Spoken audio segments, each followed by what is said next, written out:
Now I'll just walk down one of these rows to show you that it's not just Ford. They have other things like this 730 John Deere. Isn't that really cool? And you can even buy a tractor here. This one's for sale. 1953 John Deere 70 gas. Asking $5,800. Not a bad deal for it. It's in really good shape. Wouldn't take much to make that thing a really, really nice show tractor. Farmalls are here. You got Oliver here. They're represented pretty well. Little Oliver 550.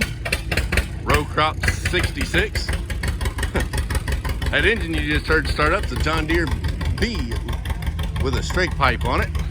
Old 2-cylinder Deere. An R diesel here by Deere. The only John Deere letter series that had diesel power was the R, and because of it they decided to go with the number series, and they changed it and came out with the 80, which was based on the R.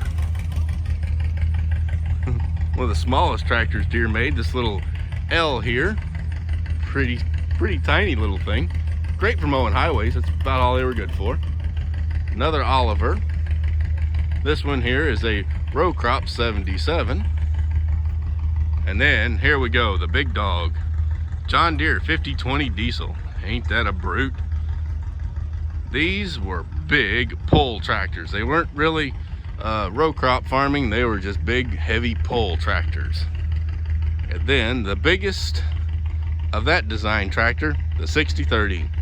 It was a victim of the fact that the new generation came out at the same time, and that was the end of the 6030. That's why the striping, if you'll notice, the striping here on the 6030 is very different from the 5020. Even though the design's the same, the 6030 has John Deere 30 series tractor striping, while the 5020 has the 5020 series. It's the only 30 series that had this style hood. All the rest of them had the new generation hood. Massey Ferguson here with a little Massey 65 diesel. Nice little tractor. This one, a Moline. It's a Minneapolis Moline. It's a pulling tractor setup. Looks like it's got some nice patina on it. Probably intended. Although I think you could really restore that and make her look nice. Classic Farmall here. The old Farmall M. Sounds like a Farmall just started, but it might not be in the background. There's an H. Oh, them old tricycles. They were popular as can be back in the day. Massey Harris here with a Massey Harris 20. You like bigger tractors and somewhat newer. Farmall 706. Gas with a wide front. Here's a G and an A over there. I'm gonna go over here because I got some really neat ones sitting over here. Something you don't see very often is a white farm tractor right here. And look at this. White 1370. Isn't that really sharp? Look right next to it. Minneapolis Moline G450. Notice a bit of a similarity in the design. And then, check this one out. An Oliver 1365. Again, a little bit of a design copy. Well, White owned all these brands, and they just kind of used the same brand tractor and just painted new paint on it. And here's a really sharp Alice Chalmers 5050. A really nice looking restore. And then a big V8 diesel 1155 Massey Ferguson. Those were really, really, really popular tractors. Big power for the day. Big brutes, ain't they? Little line of Cub Cadets here. And then a little Alice Chalmers B. Other events here at the Lanesville Heritage Weekend include some demonstrations where they demonstrate thrashing wheat, and they also demonstrate a sawmill. A lot of those will be run on steam engines, which they bring several of them to show off. They're really, really sharp. It's an Alice, that's what we hear running. There's a little Alice right there. And then I'm gonna go over and find some other things. because there's a couple of really neat tractors.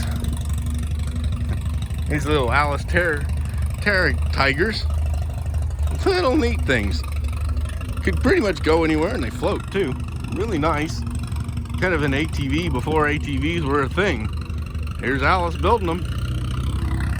Industrial International A. Well, it's an AI, but that's an A. The BF Avery sitting right here.